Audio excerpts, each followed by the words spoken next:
Sud Radio Berkov dans tous ses états. Le face-à-face. Comment les idéologies nouvelles asservissent l'homme? C'est la question que s'est posée Jean-Philippe Trottier dans son livre Les illusions dangereuses aux éditions Artege. Bonjour Jean-Philippe Trottier. Bonjour. Alors Jean-Philippe Trottier, vous êtes au Québec. On vous a en direct du Québec avec une tempête de neige. C'est ça. Écoutez, on peut rien vous cacher. Où avez-vous appris ça? Ah, par vous. Je sais que vous étiez en train de discuter avec mon réalisateur et j'ai tout compris. Alors écoutez, et c'est l'heure du petit déjeuner en plus. Voilà, mais c'est vrai. Et écoutez, bon petit déjeuner. Je vais vous dire que vraiment j'ai beaucoup apprécié votre livre, donc aux éditions Artege, Les illusions dangereuses. Petite évocation de Colherdeau de Laclos. Lui, c'était les liaisons. Vous, ce sont les illusions. Mais c'est très intéressant parce que vous rappelez, voyez, on vient d'évoquer James Bond, vous voyez, attaqué par la culture woke très fortement, voilà, on réécrit les bouquins maintenant, on les brûle plus, non, il y a un progrès, voyez, on les brûle plus comme au temps des nazis, on les réécrit, voilà, c'est d'autres autodafés, hein. Et ça, voilà, exactement. Alors, votre livre, très intéressant, disant effectivement les mots MOTS sur les mots MAUX et ces mots-là. Alors, vous parlez, on va évoquer tout cela avec vous, on va prendre le temps jusqu'à 14h. La concurrence victimaire, les idoles. Alors, mais ce qui m'intéresse beaucoup, c'est que vous introduisez dans cette espèce de maelstrom et de tsunami politiquement, éthiquement, moralement, communautairement correct, l'idée que il faut voir, nous avons remplacé les idoles. C'est-à-dire que la religion, bon, il y avait la croyance en Dieu, qu'il soit juif, chrétien, musulman ou polythéiste. Et puis, ça a remplacé. Et alors, c'est très intéressant parce que vous parlez des idoles et de l'idolâtrie contemporaine. Qu'est-ce que c'est pour vous, Jean-Philippe Trottier, cette idolâtrie contemporaine? Une idolâtrie, écoutez, l'homme ne peut pas vivre sans Dieu, je le dis, je suis catholique pratiquant si vous voulez, mais oui. Il ne peut pas vivre sans un tout autre, sans quelque chose, quelqu'un qui le fonde fondamentalement. Quand on perd la culture et les représentations religieuses, en l'occurrence judéo-chrétiennes, on va s'en trouver de rechange. Mais quand elles sont changées, elles sont souvent dégradées. Et donc, on va se trouver des dieux à la mesure humaine. Par exemple, Jean-Philippe Trottier, donnez-nous un exemple d'idolâtrie, oui. Enfin, de nouvelles idoles. Il y en a eu deux au XXe siècle. Enfin, il y en a eu plusieurs, si vous voulez, parce que l'idolâtrie est constitutive du destin humain, si vous voulez. On n'a rien inventé. Il y a eu le communisme et il y a eu le féminisme essentialiste.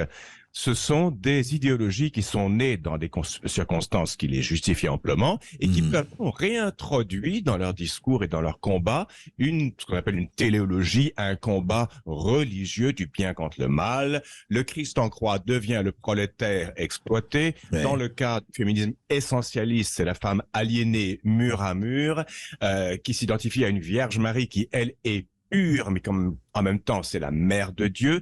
Alors, on a dans ces idoles un mélange de bien extrême, pur, incapable de faire le mal, et en même temps, des idoles qui veulent également peser sur l'histoire. Or, on ne peut pas peser sur l'histoire en étant innocent. Dès qu'on exerce le pouvoir, on l'exerce potentiellement bien ou potentiellement mal. Or, le communisme et le féminisme essentialiste, dont je parle moi dans mon bouquin, sont des espèces de morale extrêmement pure et d'autant plus dangereuse.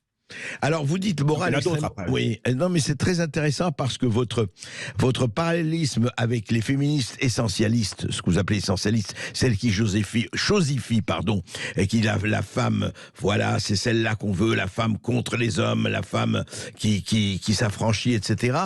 Et vous dites, mais ça ramène à la croyance en la Vierge Marie, c'est-à-dire qu'elle rêve à une espèce de femme vierge de tout contact. C'est quoi exactement? Parce que comme Marx avait remplacé le Christ par le messianisme prolétarien.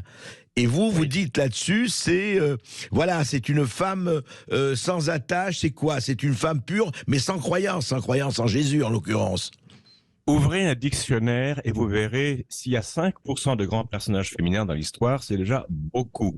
À part les abbesses, les reines, quelques scientifiques, il n'y a pas grand monde dans les anciens quelques courtisanes quand même, Jean-Philippe Trottier. Évidemment. Ouais. Ah, ça c'est un commentaire patriarcal, ça mon cher. Ah bien sûr, j'assume. Fermez votre radio s'il vous plaît.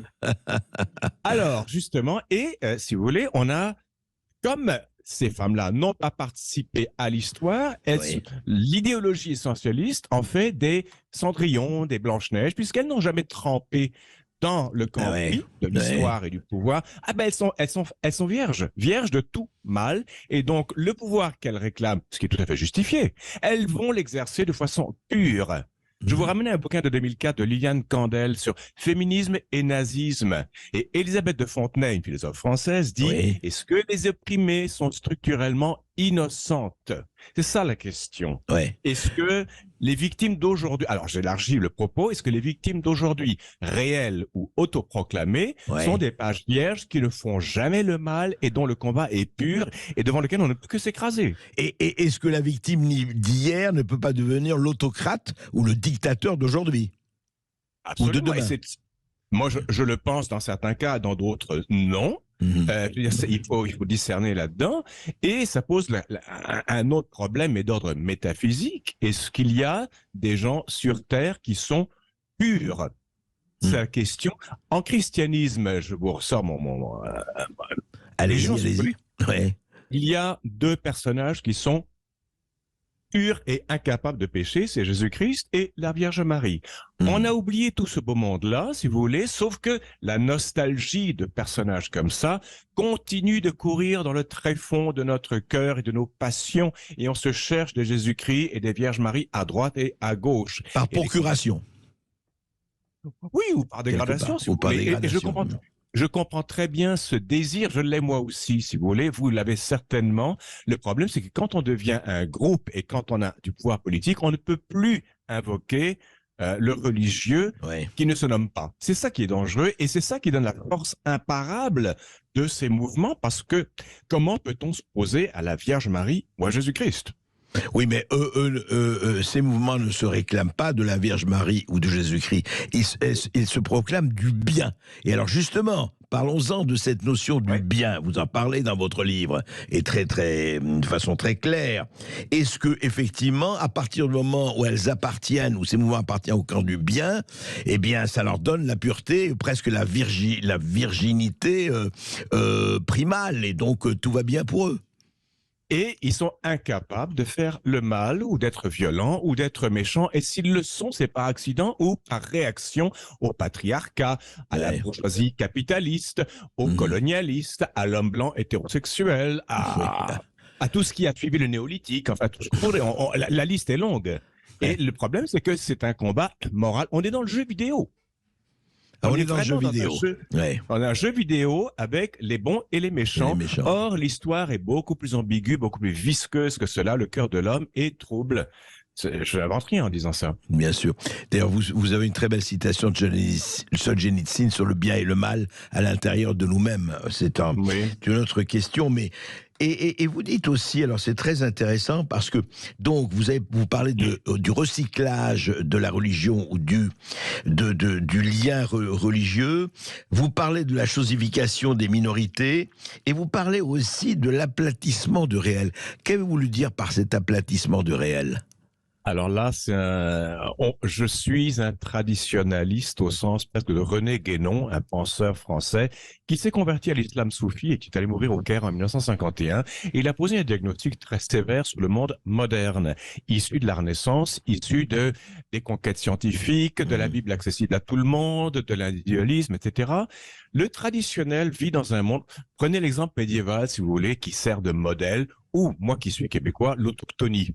Les autochtones d'ici sont de mentalité traditionnelle, dans un monde où la sacralité baigne tout, où les liens sont organiques, où il y a un dieu ou des dieux, peu importe, mais on est dans un monde épais ontologiquement, alors que le monde moderne est devenu un monde chosifiable, une énigme à résoudre, et on peut conquérir l'univers et comprendre ses lois. C'est une conquête fantastique. Cette conquête, je ne me plains pas de la modernité. Écoutez, vous et moi, on peut dialoguer à travers l'Atlantique grâce à cette modernité. Rien que ça, c'est pas mal. Mais il y a un aplatissement qui est le prix à payer et qu'on ne nomme jamais. C'est-à-dire que notre univers symbolique s'est appauvri. Notre religion, dans le meilleur des cas, s'est appauvrie en morale ou en dogmatisme. J'ai rien contre tout ça. Mais ça phagocyte ce n'est plus la même chose. Et il faut revenir à une vision beaucoup plus épaisse du monde et qui enrichisse l'expérience humaine et les relations humaines. Et qu'il ne soit pas cette société liquide et poreuse dont parlait Zygmunt Bauman. On en parle toujours avec vous, c'est très intéressant. Jean-Philippe Trottier, des neiges québécoises à l'hiver parisien, tout de suite, après une toute petite pause, à tout de suite. Et vous avez la parole sur Sud Radio 0826 300 300 pour interpeller Jean-Philippe Trottier. À tout de suite sur Sud Radio. Ici Sud Radio. Les Français parlent au français. Les carottes sont cuites. Les carottes sont cuites. Sud Radio Berkov dans tous ses états. Jean-Philippe Trottier aussi, avec Les Illusions dangereuses, paru aux éditions Artege. Un livre, effectivement, qui remet beaucoup de pendules à l'heure. Et nous parlions justement de cette chosification de réel. Et vous évoquez ce fameux poème de Kipling, Le fardeau de l'homme blanc, que vous publiez dans son intégralité. Mais surtout, vous faites un portrait, d'ailleurs qui est le vôtre, qui est le mien, qui est d'un certain nombre de gens. Vous parlez de ce pelé, ce galeux d'où vient tout le mâle blanc, judéo-chrétien et hétérosexuel. Donc celui-ci, et vous parlez de l'Occident, et la fin de votre livre est remarquable de ce point de vue-là. Vous dites ceci, Jean-Philippe Trottier, donc l'Occident, il ne faut pas oublier que si aujourd'hui il y a de l'esprit critique, il y est pour quelque chose. Et vous concluez là-dessus en disant... Ne soyons pas pessimistes, on peut encore apporter des choses et on peut justement s'autocritiquer, c'est ce qu'on fait au bon sens du terme. Mais, première question, alors est-ce que ce sera la tyrannie victimaire, la concurrence des minorités? Et seconde chose, est-ce que l'Occident ne s'est pas trahi lui-même dans ses fondements? Et si un certain nombre de gens, comme on dit aujourd'hui, de Macron à tout le sud du monde ne veut plus entendre parler du Nord, est-ce que ce n'est pas aussi parce que l'Occident lui-même a oublié ses valeurs? Jean-Philippe Trottier. On a combien de minutes pour répondre à ces questions? Vous avez un quart d'heure, cher Jean-Philippe, c'est pas mal, déjà. C'est très bien, oui. Le sens critique, André Berkov, il vient des Grecs. Attendez, je vous entends mal. Allez-y. Vous m'entendez mal? C'est oui, mieux là ou pas? Là, ça va mieux, oui, absolument. C'est mieux? Oui. Nous sommes héritiers des Grecs anciens qui avaient développé le sens critique. Le sens critique veut dire retourner sur soi et examiner ce qui est bon, ce qui n'est pas bon, pour essayer d'améliorer les choses. Enfin, c'était l'esprit inquisiteur des Grecs. Bien sûr. Et c'est ce qui a permis cette modernité dans le culture malgré tout. Ça permet des progrès technologiques, ça permet des progrès, une introspection, ça permet beaucoup de choses, la psychanalyse, enfin tout ce que vous voudrez. Pas que les Grecs, les Juifs font la même chose aussi, les Romains un peu moins. Donc voilà, le problème c'est qu'on s'est glorifié de cela et puis on a voulu partager ça avec tout le monde. Je n'ai rien contre. Le problème c'est que d'autres gens se sont emparés, d'autres gens ailleurs ou même chez nous se sont emparés de ça et ont joué au is no good. Ils ont voulu être calife à la place du calife en se servant d'une arme de croissance, mais pour piquer comme un scorpion, pour piquer cette civilisation elle-même. Oui. Et à ce titre-là, et je rejoins le propos de Alain Finkielkraut, nous sommes ingrats. Notre modernité issue des dernières de la génération est extrêmement ingrate à l'égard de ce passé qui lui a donné tout l'outillage, tout l'arsenal conceptuel pour pouvoir se démolir elle-même. Vous parlez de Macron, vous parlez d'autres gens, si vous voulez. On a des élites maintenant, je ne peux pas faire un jugement en bloc, il y a beaucoup une tendance, et chez nous c'est encore plus développé, à vouloir corriger le peuple, à vouloir corriger ce dont l'origine de ces élites pour l'améliorer et pour en faire une espèce de peuple idéal, de peuple aseptisé, de peuple sans racines, de peuple et surtout de peuple sans métaphysique. Ouais. Alors on est là, on est en train de changer une métaphysique pour un espèce de progrès creux axé sur une morale d'ouverture que les principaux intéressés n'appliquent même pas. Oui, mais est-ce qu'il n'y a pas là-dedans, plus grave que ça, encore une fois, un instinct suicidaire? C'est-à-dire que ces élites dont vous parlez, d'ailleurs, et qu'on pourra, j'espère, changer un jour, parce qu'il faut des élites, mais peut-être pas toujours les mêmes, est-ce qu'il n'y a pas eu quand même, Jean-Philippe Trottier, justement, cet abandon de la spiritualité, qu'elle soit divine ou qu'elle soit laïque, enfin, c'est une autre discussion, mais quand même, Oui. cette espèce de volonté de l'Occident d'oublier qui il est, parce que la chose la plus importante, c'est pas ils ont voulu améliorer, ils ont voulu marchandiser. C'est la marchandisation la plus totale d'ailleurs du monde. De ce point de vue, l'Occident a très bien réussi son coup. Le monde entier était marchandisé, mais qui l'a marchandisé aussi? Donc, on a amené l'esprit critique, on a amené la Renaissance, on a amené tout cela qui est formidable, l'instinct de l'autonomie, l'individualisme et tout, mais en même temps, on a amené alors en tsunami la marchandise. Oui, Oui, allez-y. Et on s'est libéré des contraintes, chose qu'un esprit traditionnel qu'on trouve en Afrique, en Amérique, en Asie, ont encore à l'esprit. On a, dans notre volonté prométhéenne, on a libéré, on a pris le feu des dieux, puis on l'a partagé avec tout le monde. J'ai rien contre, mais ce sont des gestes qui ont des conséquences extrêmement sérieuses. Je reviens à l'idée d'élite, André Berkoff. Oui. Une élite, qu'est-ce qu'elle veut? Au lieu d'être au service d'un peuple dont elle explicite les potentialités, Oui. ça c'est une vision traditionnelle et chrétienne également, elle veut rester au pouvoir. Si j'étais de l'élite, je ferais certainement la même chose aussi. Le problème, c'est qu'aujourd'hui, la mode est à la repentance. Si vous voulez, vous qui êtes de l'élite, mettons, vous voulez rester en place, en selle, alors vous allez entonner le catéchisme de la repentance. On a un premier ministre au Canada, Justin Trudeau, qui est un professionnel lacrymal, qui va sur les tribunes internationales et pour pleurnicher. Il pleurniche sur tout le monde, sauf l'homme blanc, chrétien, hétérosexuel, ou certaines minorités blanches qui ont été déportées, comme les Acadiens. Ça, on ne pipe pas mot là-dessus parce que ce n'est pas payant. Vous voulez dire qu'au lieu de aimez-vous les uns les autres, on dit fouettez-vous les uns les autres. C'est ça le credo? Non, c'est fouettez-moi et j'en serai encore plus grand. J'en serai moralement grandi.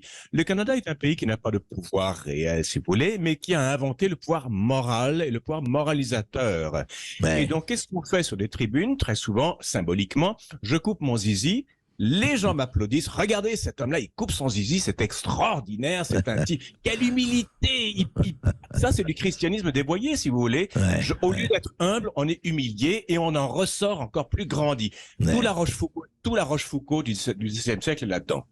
Oui, c'est assez ça. Ce n'est même plus un suicide, c'est vraiment une espèce de décapitation à tous les étages, quoi. C'est ça. Oui.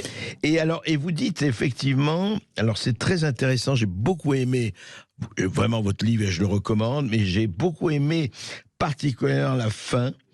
Quand vous citez d'ailleurs cette phrase magnifique de René Char, notre héritage n'est précédé d'aucun testament, donc nous avons tout à reconstruire.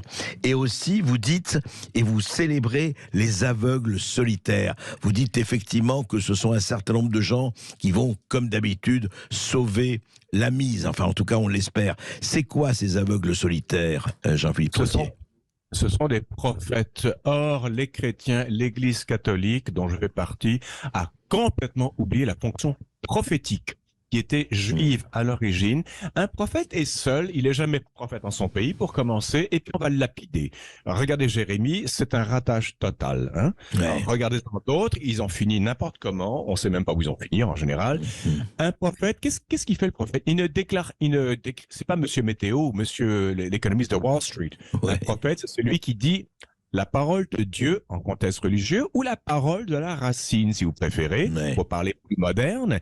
Et donc, le prophète, il est là, il rappelle certaines vérités à un groupe qui le déteste parce que le groupe préfère se distraire, au sens pascalien du terme, préfère se divertir.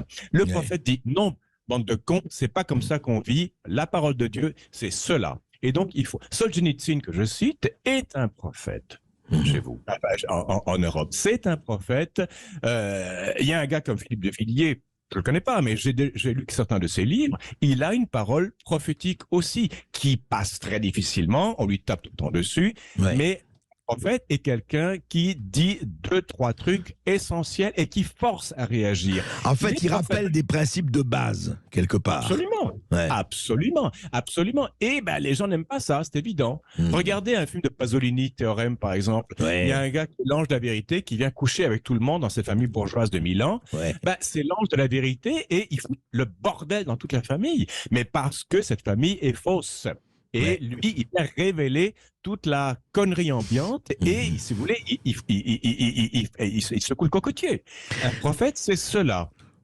Absolument, et c'est vrai que citer cela, c'est très important, et vous citez évidemment Lampedusa, il faut que tout change pour que rien ne change. Enfin, on pourrait aller très loin là-dessus, mais je crois que le plus important, effectivement, devant cette atonie, cet aplatissement, cette robotisation et ce rabot, eh ben, il faut garder très, très, très, très fort un certain nombre de valeurs, qu'elles soient chrétiennes, qu'elles soient, je dirais, terrestres, mais au moins, elles doivent être là. Et on voit très très bien l'enjeu aujourd'hui. On va recevoir Jean-Philippe Trottier. Beaucoup de gens nous appellent pour dialoguer avec vous. Lucien, qui avons-nous? Oui, beaucoup de gens nous appellent et vous continuez de nous appeler au 0826 300 300. Et on accueille Johan de Nîmes. Bonjour Johan. Bonjour Johan. Oui, bonjour Monsieur Berkoff, bonjour et bonjour à votre invité. En tout cas, je suis très content d'entendre votre radio et je suis toujours à l'écoute. Merci. Alors, j'aurais voulu évidemment réagir par rapport aux propos de Monsieur, par rapport à l'idolâtrie et évidemment au communisme. Moi, étant de famille de père et grand-père qui étaient au Parti communiste français, bon, il y a quelques années, mon père étant décédé, voilà, il disait souvent, si on pouvait revenir un peu à la religion, il disait si Jésus aurait été d'un parti politique, il aurait été communiste. Voilà. Donc je voulais juste réagir par rapport à ça et évidemment citer Staline. Évidemment, après j'avais vu récemment un discours vis-à-vis de la guerre, de ce qui se passe, un discours qu'il avait fait en 41 quand il disait évidemment le grand Lénine, etc. Et ce qu'il a transformé par rapport à ça après la mort de Lénine, il a transformé évidemment ce personnage en un idole et évidemment un emblème du communisme qui est peut-être que Lénine ne voulait pas forcément cela. On en saura peut-être pas. Peut-être pas. Non, je comprends, Johan. En fait, Jean-Philippe Trottier, c'est intéressant parce que le communisme en tel, c'est le vrai, il voulait, mais il n'a peut-être pas eu l'application et sûrement pas eu mais il voulait aussi le bonheur de l'humanité souffrante. Qu'est-ce que vous en pensez par rapport à ce que dit Johan? Parce que c'est vrai que dans l'idéal communiste, au départ, c'est un idéal voilà, d'égalité, de... Alors, absolument, je suis entièrement d'accord avec Johan. Moi-même, je serais communiste à l'écouter. Un système, quand il se met en place, et il ne se met pas en place gratuitement et pour rien. Alors, le mouvement woke, toutes les minorités, elles ont une raison quelque part. Le communisme a par ailleurs mobilisé le meilleur de millions d'hommes. Ça, il ne faut pas le cacher. Faut pas l'oublier, absolument. Ça a été un idéal extraordinaire, le communisme, de fraternité, d'égalité. Le problème, c'est que quand on veut faire ça sur Terre uniquement et sans transcendance, on risque... Le bien est très voisin du mal. Je ne vous apprends rien. Saint Jérôme de Stridon au IVe siècle disait que que le diable était le singe du bon Dieu. Départager ce qui est noble dans le communisme de ce qui peut devenir pervers est une tâche extrêmement délicate et très douloureuse pour des gens qui ont donné leur âme, si tant est que ça existe en communisme. Ils ont donné le meilleur d'eux-mêmes pour l'humanité. C'est clair. En tout cas, c'est vraiment une vraie discussion, ça, là-dessus, et ne pas mettre à l'égalité tous les systèmes totalitaires. Ah non. Ce serait grotesque. Lucien. Merci beaucoup, Johan. Et ne nous quittez pas, une petite page de pub et on revient toujours au 0826 300 300 pour participer à l'émission. Et on accueillera Françoise de Alès. À tout de suite sur Sud Radio. Je n'aime pas la blanquette de veau. Je n'aime pas la blanquette de veau. Sud Radio Berkoff dans tous ses états. 13h46 sur Sud Radio. Vous êtes bien dans le face-à-face d'André Berkoff avec Jean-Philippe Trottier pour son livre Les illusions dangereuses. Et vous avez la parole, chers auditeurs, au 0826 300 300. On accueille tout de suite Françoise de Alès. Bonjour Françoise. Bonjour Françoise. Oui, Oui, bonjour André. Ouais, je vous remercie une nouvelle fois parce que vos émissions sont passionnantes et je suis horrifiée moi par toutes ces formes d'intolérance, de fascisme. Moi, ça me touche beaucoup au niveau de la littérature, au niveau de l'écologie, et au niveau spirituel. Je trouve ça lamentable. Et je voulais demander à votre invité, il y a j'ai pas terminé la lecture de ce livre, qui est très intéressante. Vous aviez reçu Jean-François Bronstein qui a écrit La religion woke. Et donc j'ai lu que dans certaines églises aux États-Unis, l'idéologie transgenre était promue, était encouragée. Et moi je voulais demander à votre invité, donc est-ce qu'il pense que les promoteurs de ces idéologies, donc qui veulent se débarrasser de toute religiosité, de toute transcendance, est-ce qu'à son avis, ils ont conscience que justement, ils sont en train de fabriquer une nouvelle religion? C'est-à-dire, à mon avis, en voulant transformer le corps, le modifier, on se prend pour Dieu, en voulant reculer les limites. Je pense que l'homme se prend pour Dieu. Et moi, je suis pas catholique, je suis protestante. Ça me fait penser à quand on a dit à l'homme dans le jardin d'Éden, si vous mangez le fruit de l'arbre de la connaissance du bien et du mal, vous deviendrez comme des dieux. Et je pense que quelque part, il y a peut-être cette tentation, mais qui n'est peut-être pas consciente. Moi, je pense qu'on ne peut pas vivre sans croire en quelque chose. Donc, je crois que peut-être toutes ces personnes qui veulent évacuer le sacré, en fait, ne s'en rendent pas compte, mais ne l'évacuent pas réellement. Alors, Françoise, on va justement demander à Jean-Philippe Trottier. Je rappellerai simplement ce matin sur les réseaux sociaux, et c'était pas une fake news, une fake image. Il y avait un prêtre ou pas un évêque, enfin un prédicateur. Je ne sais pas si c'est l'Amérique ou l'Angleterre qui disait, écoutez, sachez-le, Dieu est gay, Dieu est queer, Dieu est cisgenre, Dieu est binaire, etc., etc. Jean-Philippe Trottier, la question de Françoise, elle est essentielle quand même. Est-ce que tout ça ne sont pas des gens qui veulent effectivement se prendre pour Dieu ou pour des dieux? La meilleure façon de faire de la terre un enfer, c'est de vouloir en faire un paradis. Alors évidemment, pour faire un paradis sur terre, c'est l'homme qui va le faire. Pourquoi avoir besoin de Dieu? Parce que nous, on est maître chez nous, et donc c'est nous qui allons décider de faire un paradis ici-bas. Et donc ça prendra des goulags, des camps de concentration, des rééducations, des réécritures de romans, et des choses comme ça. Tout ça, c'est...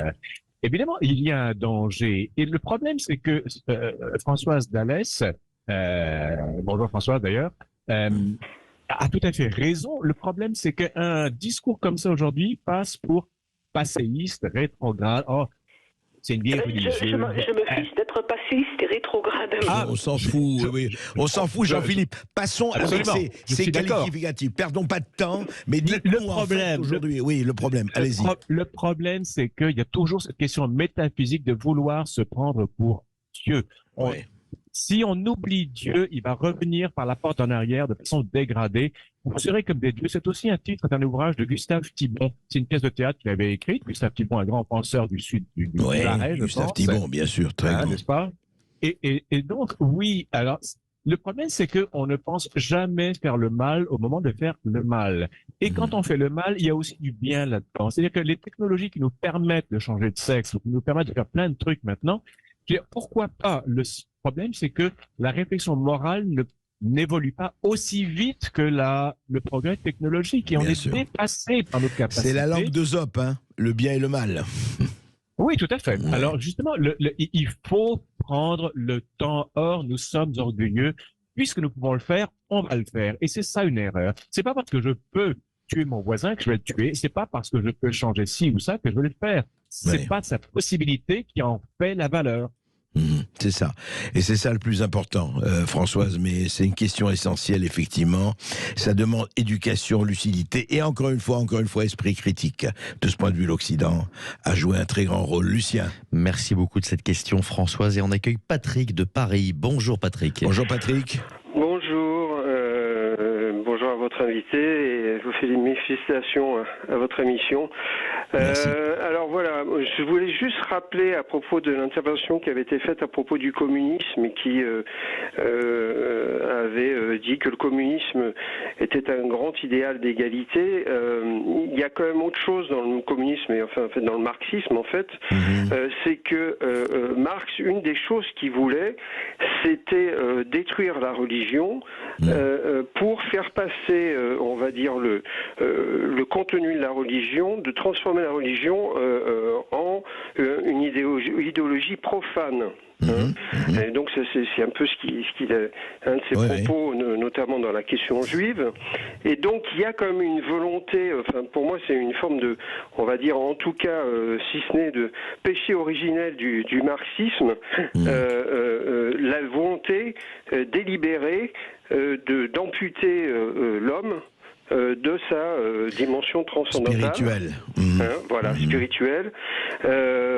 Voilà, donc c'est ça que je voulais un petit peu rétablir, parce que finalement c'est un peu au centre de toutes les problématiques que vous évoquez. Et la deuxième chose, très rapidement... Très rapidement, Patrick, oui, allez-y. La deuxième chose, c'est... bon, moi, je vis au Brésil, il se passe des tas de choses au Brésil en ce moment, très importantes, qui sont complètement tues. Et j'aurais voulu avoir l'opportunité d'en parler. Alors, Patrick, avec ça, vous, on fera bientôt, si vous êtes... Et je sais que vous êtes fidèle à notre émission, je ne sais pas quand exactement, on fera une émission sur le Brésil, justement, avec ce qui se passe là-bas. Donc ça, on prendra le temps de le faire. Mais je voudrais juste que Jean-Philippe Trottier réagisse par rapport au marxisme, au communisme, etc. Parce qu'évidemment, c'est toujours extrêmement présent. Alors, Marx, on le sait, la religion, c'est l'opium du peuple. Alors, quelquefois, il n'avait pas tort, aussi. L'utilisation de la religion au niveau du pouvoir, on le sait encore aujourd'hui. C'est pas fini du tout avec les religions. Je parle pas sûrement de telle ou telle religion. Donc, Jean-Philippe Trottier, est-ce qu'on n'est pas, au fond, aujourd'hui, dans une espèce de retour absolument incroyable alors vous parlez d'idolâtrie, effectivement, de ces nouvelles idoles, mais qui quelquefois utilisent des oripeaux religieux ou peut-être des vieux oripeaux et pas des habits neufs. Et des oripeaux qui ne se nomment pas et qui sont d'autant plus efficaces qu'ils ne se nomment pas, justement. C'est comme si moi je vous perce le ventre avec un poignard en disant c'est en plastique. Vous croyez que c'est en plastique, mais vous avez mal, mais vous dites mais c'est en plastique, donc je ne peux pas faire le mal, et vous n'avez pas le droit de souffrir. Commencez. Bien ce que Patrick disait de Marx, il a entièrement raison. Le 19e siècle a connu 3 grands penseurs et soupçons, Marx, Nietzsche et Freud, qui ont déboulonné toute la religiosité, tout le côté pastel, tout le côté cucu, tout le côté... Ça, je parle de moi-même, je ne parle pas... c'est vrai. Je suis pas magistère. Et ils ont fait œuvre utile de ce point de vue-là. Ils ont fait œuvre utile. Nietzsche était d'une lucidité, mais absolument souffrante, comme tout. Il est mort fou, d'ailleurs. Freud a inventé, si vous voulez, la psychanalyse à partir du judaïsme. Ça est très bien que le monde religieux, maintenant, se serve de ces tremplins-là, qui sont des gifles, des désillusions, mais pour approfondir sa religiosité et sa vérité. Il faut dynamiser Marx, Nietzsche et Freud pour les dépasser, pour s'en servir, parce qu'ils n'avaient pas tort dans ce qu'ils racontaient. Le problème, c'est qu'ils ont été absolutisés. C'est ça le problème. Non, mais c'est toujours ça. Je crois que vous posez la question essentielle. C'est comme les technologies, c'est comme l'intelligence artificielle. Il faut que l'homme l'utilise. Il ne faut pas que l'homme, par l'intelligence artificielle, se laisse aller à sa connerie naturelle. C'est toujours le problème. Il faut dépasser par le haut et non pas par le bas. Jean-Philippe Trottier. On a besoin d'espérer pour entreprendre. Voilà. Revenons à l'essentiel. Il y a une phrase formidable, je voulais vous dire aussi. C'est très très joli. Je voudrais citer vous rapportez cela dans votre livre. Vous dites ceci: la prophétie d'Isaïe. Vous entendrez de vos oreilles et vous ne comprendrez point. Vous regarderez de vos yeux et vous ne verrez point. Et dans les narratifs que l'on vit aujourd'hui, que ce soit le Covid ou l'Ukraine ou autre, c'est vraiment ça. Et vous dites ceci aussi à la fin, Jean-Philippe Trottier, ça c'est de vous et pas d'Isaïe, mais vous dites Tout comme l'homme blanc occidental, du moins celui qui accepte, que l'accueil de la tradition ineffable et fondatrice n'est plus un fardeau, mais un appel. C'est bête comme chou. La conscience douloureuse de l'absence de Dieu veut dire que nous sommes à 2 doigts de la vraie foi, celle qui remet en marche une personne, une culture, un peuple, une civilisation. Sauf que, comment elle va se remettre en marche? Gros travail d'Hercule, Jean-Philippe Trottier. L'action appartient à l'homme, le résultat appartient non pas à l'homme, mais à Dieu, au destin, au tout autre, si vous voulez. C'est pas moi, n'importe qui d'autre. On peut pas concevoir l'avenir, on ne le sait pas. On peut pas savoir. D'ailleurs, c'est pour ça que l'Église n'aime pas les voyants ou les sciences occultes. On ne peut pas savoir l'avenir. Tout ce qu'on peut faire, nous, c'est agir en toute conscience aujourd'hui, maintenant, en espérant que. En espérant que. En tout cas, votre livre y contribue. Vraiment, et je vous en félicite parce que c'est un livre qui est roboratif. Merci beaucoup, chers auditeurs, d'être toujours aussi nombreux à nous écouter. Et merci à Jean-Philippe Trottier pour son livre Les illusions dangereuses. Tout de suite, l'émission de Brigitte Lahaye. À tout de suite sur Sud Radio.